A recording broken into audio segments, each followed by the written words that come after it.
আজকের সভা সম্মানিত সভাপতি, উপস্থিত বিএনপি এবং অঙ্গ সংগঠনের নেতৃবৃন্দ, উপস্থিত আছেন পুরাতনী 7 নম্বর ওয়ার্ডের ভাইয়েরা বোনেরা, আসসালামু আলাইকুম। আপনারা অত্যন্ত ধৈর্য সহকারে এতক্ষণ পর্যন্ত বিভিন্ন বক্তৃতা শ্রবণ করছেন। আপনাদের অনেক কষ্ট হয়েছে, এই জন্য আমি আমার পক্ষ থেকে এবং আমার পরিবারের পক্ষ থেকে আপনাদেরকে ধন্যবাদ জানাই। আপনারা জানেন 12 তারিখে নির্বাচনে আমার ছোট ভাই আসলাম চৌধুরী প্রার্থী। আমার ছোট ভাই বলতে আমি আপনাদেরকে ওইভাবে বুঝাই, আমরা 7 ভাইয়ের মধ্যে হলো 6ষ্ঠতম ভাই। আমি আপনাদের কাছে অপরিচিত না। 35 বছর বয়স যাদের হয়েছে আমাকে চিনবেন সবাই। এর ছোটরা অনেকে চিনেন, অনেকে চিনেন না। এর মধ্যে মা বোনেরা সবাই আমাকে চিনার কথা, মোটামুটি 35 বছর যাদের বয়স। যেহেতু আমি এই গ্রামের বাসিন্দা অনেকটা, মানে অনেক বছর যাবত এই গ্রামে আমি যোগাযোগ ছিল, চলাফেরা ছিল, আজকের দিন পর্যন্ত আছে। সেই হিসাবে আমি আপনাদের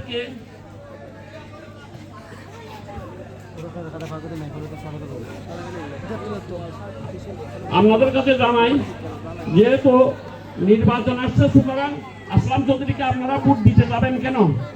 আসলাম চৌধুরী একজন উচ্চশিক্ষিত ছেলে। আপনাদের সন্তান অনেক লেখাপড়া করে অনেক উচ্চশিক্ষিত আছে, অনেক বিদেশের ডিগ্রি আছে। আপনারা একে সততার জন্য প্রথম পছন্দ করতে পারেন এবং আপনাদের সাথে সহযোগিতার জন্য পছন্দ করতে পারেন। আপনাদের অনেক ছেলেকে চাকরি দিচ্ছে উনি।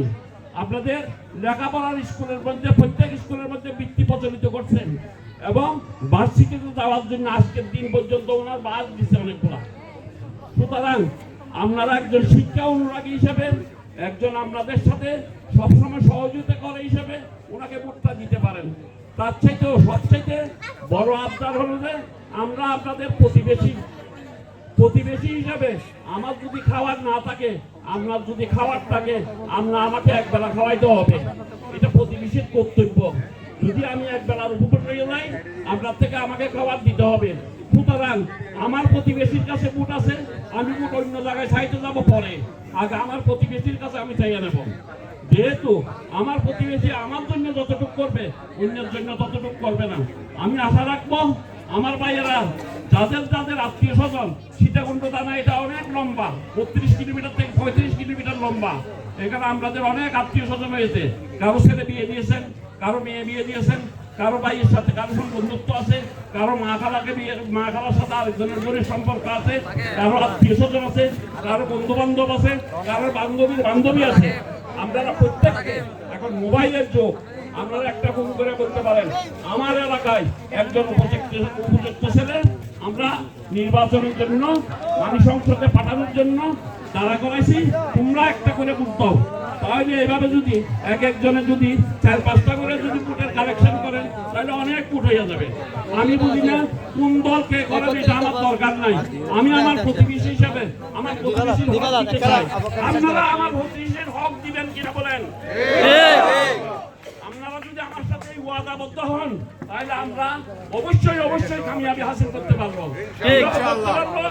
আমরা যদি সবাই সচেষ্ট হয়ে, সবাই যদি একাগ্র চিত্তে আজকে থেকে এই যে কয়টা দিন আছে কিছু সময় ব্যয় করে এবং ভোটের দিনটা পুরো ব্যয় করে আমরা যদি এই সময়টা যদি আমরা দিই আমাদের নিজেদের প্রতিষ্ঠিতার জন্য, নিজেদের কাজকর্ম আগানোর জন্য, নিজেদের ভাই বেড়াদারকে বলে আমরা যদি ভোট প্রদান করতে পারি, তাহলে ইনশাআল্লাহ আমরা জিততে পারবো।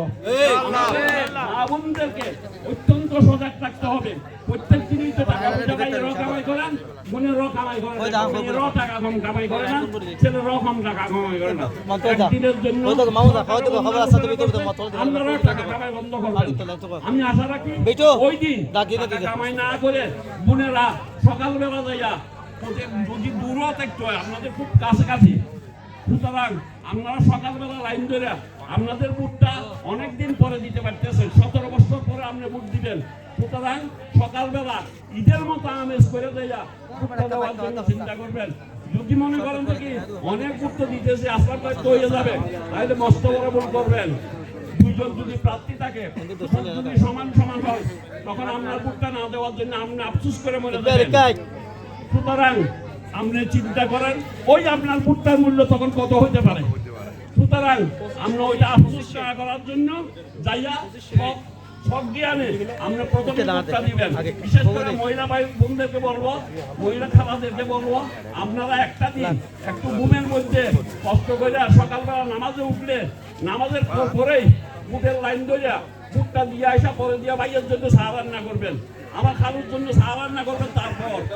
তারপর দুইজনে মিলে খালু খাইয়া উনিও ভোট দিতে চলে যাবে, সমস্যা নেই। আপনি রান্না করবেন, দুইজনে মিলে দুপুরবেলা খাবেন এবং সন্ধ্যাবেলা আপনারা হিসাব নিকাশে দেখবেন যে ভোটে পাস করবেন।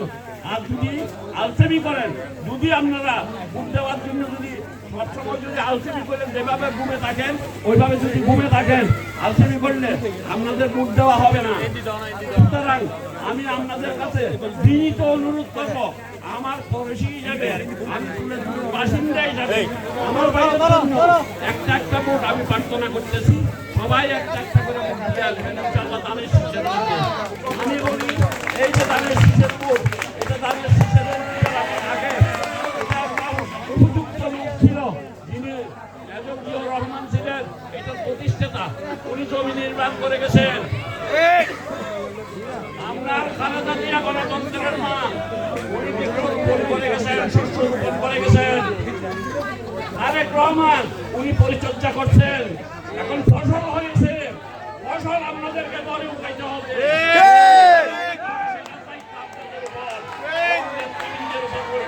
এই বলে আমি আমার বক্তব্য শেষ করলাম। আসসালামু আলাইকুম।